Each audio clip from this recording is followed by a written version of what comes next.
What is going on, everybody? Welcome into another edition of the Daily Energy News Beat Stand-Up here on this gorgeous Wednesday, February 22nd, 2023. As always, I'm your humble correspondent, Michael Tanner, coming to you from an undisclosed location here in Dallas, Texas, joined by the executive producer of the show, the purveyor of the show, and the director and publisher of the world's greatest website, EnergyNewsBeat.com, Stuart Turley. My man, how we doing today? It's a beautiful day in the neighborhood, and I'm in rare form, dude. We're going to have a great show. You are in absolutely rare form, people. So I would buckle up, and if you are driving, I would pull over for this episode because I'm not sure you're going to want to be driving for this one. We have an absolutely great lineup for you in terms of stories. First, we have another train derails in Midwest as Pete Buttigieg announces visit to Ohio crash site. It's nice to see Mayor Pete doing his job. Next, we have number of eagles killed by wind farms in Wyoming severely underestimated, according to biologists. I mean, if you didn't see this one coming, you probably think Pete Buttigieg is doing a great job as transportation secretary. So more power to you. It'll be fascinating to see as Stu dives into the actual amount, but I don't doubt that these birds are getting absolutely slaughtered. We'll cover what that means for the wind energy movement. Next, California public employee retirement system makes new $3.82 million investment into Aquarians midstream. You got to love it, guys. What is it? Don't bite the mouth that feeds you. And in this case, providing you gas and returns. So this is absolutely hilarious. We appreciate. I didn't make these up. No, these are real articles. Unfortunately, we appreciate Gavin Newsom for signing off on this one. And then finally, Germany throws weight behind energy transition to defend its turf. Stu will kick it over to me. I will cover quickly what's happening in the oil and gas and natural gas markets. You know, we're $2.06 on natural gas, not good, even in the midst of Freeport getting full approval. There's also a nice little M&A deal that happened between Chesapeake and a first-time entrance into the U.S. market, a world company. I'll cover what that divestiture in the Eagleford, I think is the Eagleford. Is it the Eagleford or give me a second. That's a good pun, considering we got a bunch of Eaglefords driving around getting. Yeah, it's Eagleford. It was Eagleford Shale. I'll cover what that M&A deal looks like. They also, Chesapeake also did announce earnings, and so did Matador. So I'll quickly throw out highlights, and then we will let you get out of here and get back to work. Before we begin, check us out. World's greatest website, EnergyNewsBeat.com. Everything is available in the description below. All the articles that we mentioned are courtesy of our website. Stu does a great job of keeping it up to date. www.energynewsbeat.com. I'm out of breath, Stu. Where would you like to begin? Oh, dude. I have to give a shout out to you for putting up with me. A little inside baseball before we got started. This is our fourth take. I was in rare form and you kept cutting me and keeping me back online. So, all right. First one coming around the corner. Another train derails in Midwest as Pete Buttigieg, Mayor Pete is the only way I can say it, announces visit to Ohio crash site.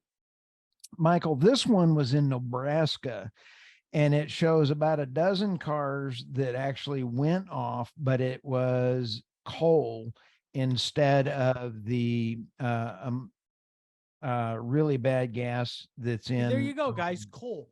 That's why we should have an all coal grid for this reason right here. It's a lot easier to clean up coal. And I do want to give a shout out to everybody. Go to the energynewsbeat.com, go to the section that's the Ian publisher notes or the podcast. I had Dr. Chalmers on there. And I mean, that thing's going off, Michael. That is going amok. He is a fabulous doctor. And he told us about all the stuff. Michael, he said you'd rather die than be around that stuff. And there is now acid rain. There's cars that are missing paint. Toronto now has its water supply. Toronto, this thing went bonkers. So anyway, you got to go see that one from Dr. Chalmers. So we got us also 4 other disasters in the last 2 days that are now polluting big time. This is scary, dude. Lots of stuff going on across the US. Hey, let's go to the next one. Eagles. This goes into our story 3 weeks ago, in which we had whales that were there were 7 whales between the last week in December and the 3rd week in January. 1 month time period, 7 whales died. A couple interesting things on that. I'll tell you that here in a sec. Number of eagles killed by wind farms in Wyoming underestimated. Biologists say this is disgusting. Michael, I have a set of bald eagles out here that I love. They are beautiful, beautiful animals. Where is the outrage for all the ESG folks on this? You never hear them. Now, if it was a whale flying into a windmill, I can understand everybody going, calling a little hoo-ha, but the number of carcasses that they're finding is despicable. The projects will add another 1,100 more turbines, and they range from 400 to 600 feet. That is pathetic. The impacts are going to be a lot worse. Anyway, the problem with this is, and it's mentioned here in the article, Stu, it's this guy, what's his name? Mike Lockhart, a wildlife biologist specializing in eagles who's worked for the U.S. Fish and Wildlife Service for more than 30 years. He's got a bunch of quotes here. I think it's interesting is what he's, one of the things he said is specifically is that Wyoming is the worst place you could possibly put wind farms, and it seems to be a massive rush to get things developed as fast as they can. He goes on to say the reason for that is because of the fact that these migration patterns for all of these birds fly directly through Wyoming. So, I mean, and part of the reason he then goes down to mention is, where did he say this? While you're finding that, a lot of the impacts are hidden, and he says we'll never find out because birds are struck and they're never found. So there's no evidence. That's convenient. There's no evidence. Well, there's Bigfoot or there's no Bigfoot. I believe they're finding the number of birds is significantly going down. Wait, so you're Bigfoot? You're a Bigfoot guy? Oh yeah, I saw one. Just kidding. But you sit back and take a look. This line right in here: wind farms in Wyoming have faced a high-profile fines for killing. In April, Next Era Energy pleaded guilty to violating the Migratory Bird Treaty Act and was ordered to pay more than $8 million. Duke Energy, which operates a few wind farms in Wyoming, was fined $1 million for deaths of golden eagles. Pacific Corp was received $25 million in fines for 38 eagles. We don't have enough eagles, period. If you want to sit there and say you're ESG, I love me some eagles. They are beautiful animals. And anyway, you know that. So I just find it despicable that the energy hypocrisy and ESG hypocrisy does not roll over when it's a wind renewable. But financially, we'll go into that. I've got some new info coming out here real quick on that. Oh, I see your sources. I love it. What's next? Okay, rolling around the corner here. I love this one. In the article, it has Shell are the oil majors destined for extinction. When Bernard Looney became the oil majors BP CEO in 2020, he went to the left and started saying we're getting out of renewables. I'm not going to spend much time on this one because we already covered a lot of this already. There was the pivot back towards oil and gas, the prioritization of shareholders over renewable confirms a critical lesson for the for-profit corporation is poorly equipped to deliver the energy transition at the required speed. Matthew Lawrence, director of Commonwealth, said in a press statement in response to BP's results. Its incentives and purpose dangerously misalign with the needs of the people on the planet. what this goes along with the next story that we'll go ahead and jump to, and that is Germany is doubling down and tripling down on stupid. They are now in World War III, Michael. In this article, and I'm going to bounce between these two articles, Germany throws weight behind energy transition to defend its turf. I don't even need to go into that article. They just suffered and got through getting off of a horrible experience, coming off of the addiction, the crack addiction to Russian natural gas. They've had to build all these. They're now using Norway. They're now using those pipelines. They're now importing LNG from everywhere. They've done a good job. They are still not out of the woods. And now the German chancellor is over here saying we got to double down on stupid. What are you saying? They're now not going to follow through with their nuclear. I mean, this is, let's find something that's proven not sustainable and let's jump back into it. This is like saying, I mean, I don't know what to say on these two articles. Your thoughts? Yeah, it says down here, you know, a little into the article, Berlin's goal is to generate at least 80% of electricity from wind and sun by 2030, a target that is more pressing after a drop in Russian fossil fuel exports. To give you an idea, they need 67 gigawatts of new onshore wind turbines, 22 gigawatts of offshore turbines, and 150 gigawatts of what's known on the street as photovoltaic capacity, aka solar. That must be built according to a paper outlining key measures. So they need a lot of help.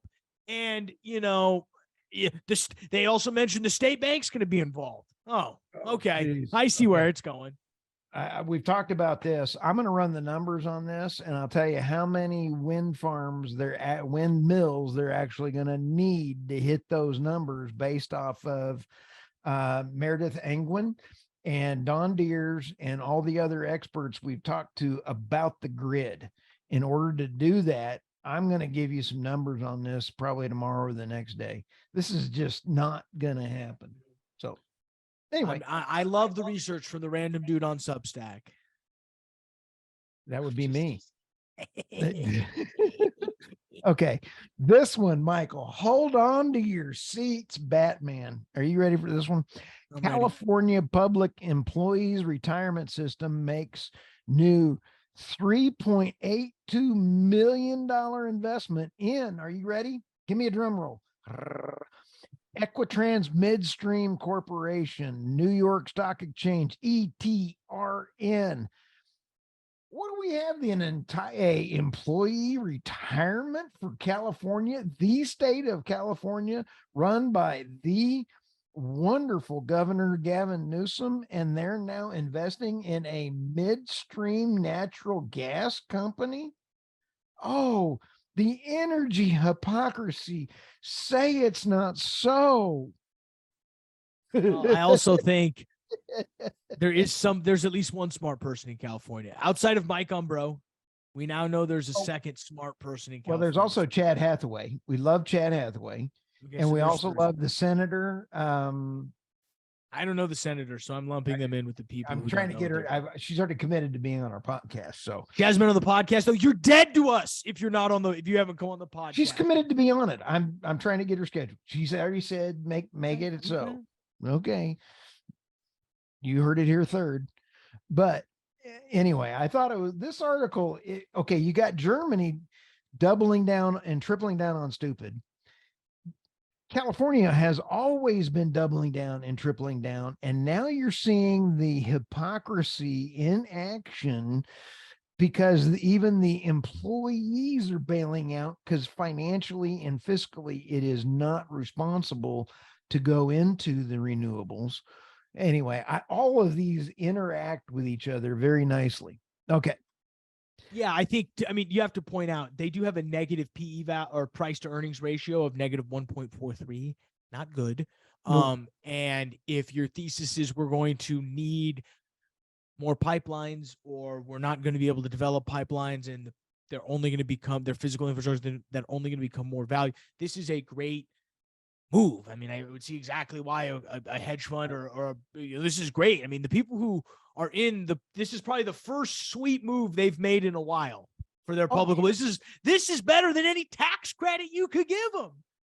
absolutely. But as an employee investment firm, they don't really have to worry about a lot of that per se. Now, no, I know. I'm just saying. What do you got next?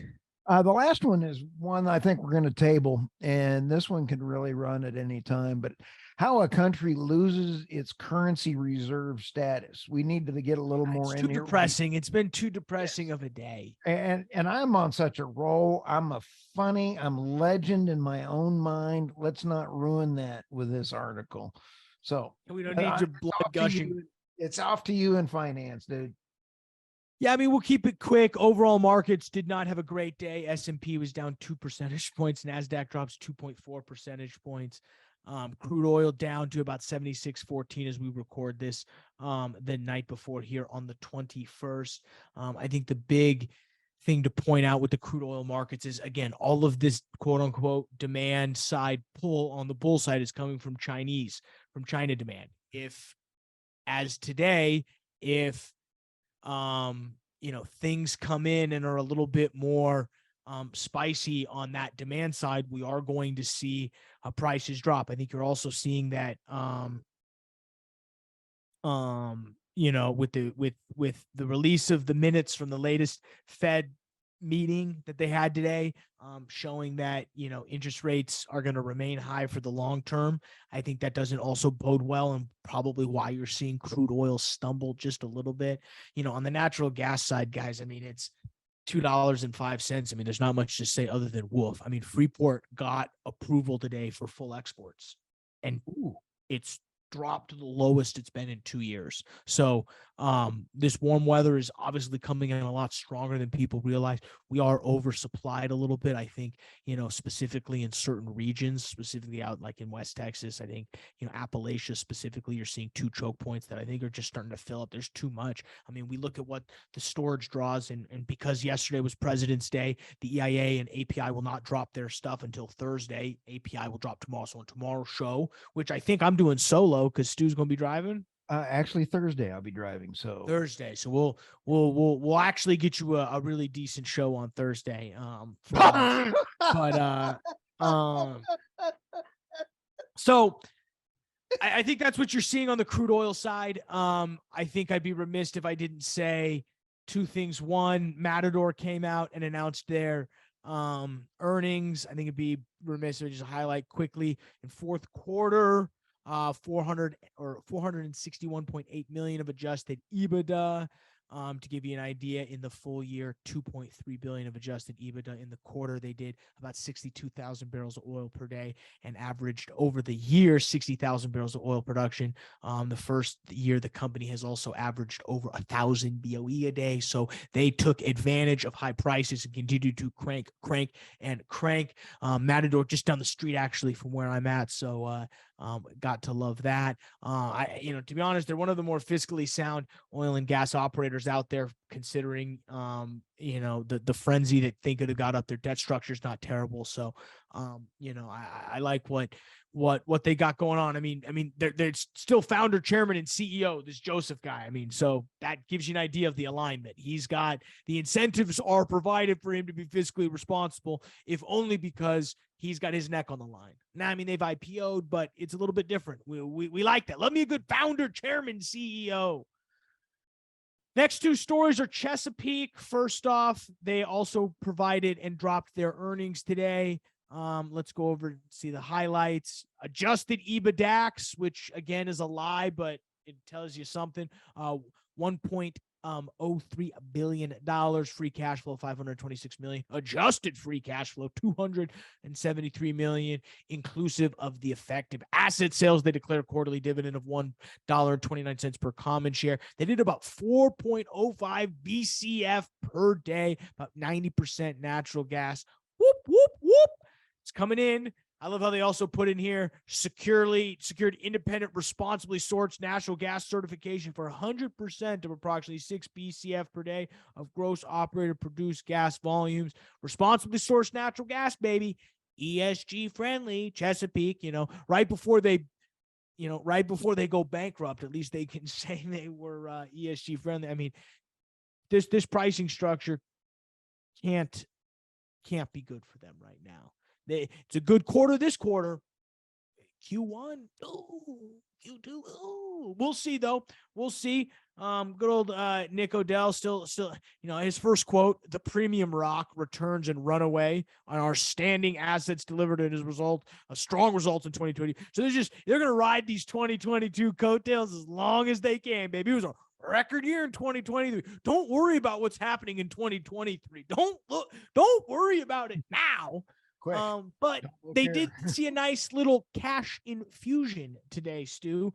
So to give you an idea, Chesapeake announced today that it has executed an agreement to sell the remaining portion of its Eagle Ford assets to Enos Energy for $1.4 billion. To give you guys an idea, they're selling about 172 net acres and approximately 2,300 wells in the more black oil portion of its Eagle Ford asset in DeMitt, LaSalle, and McClellan County.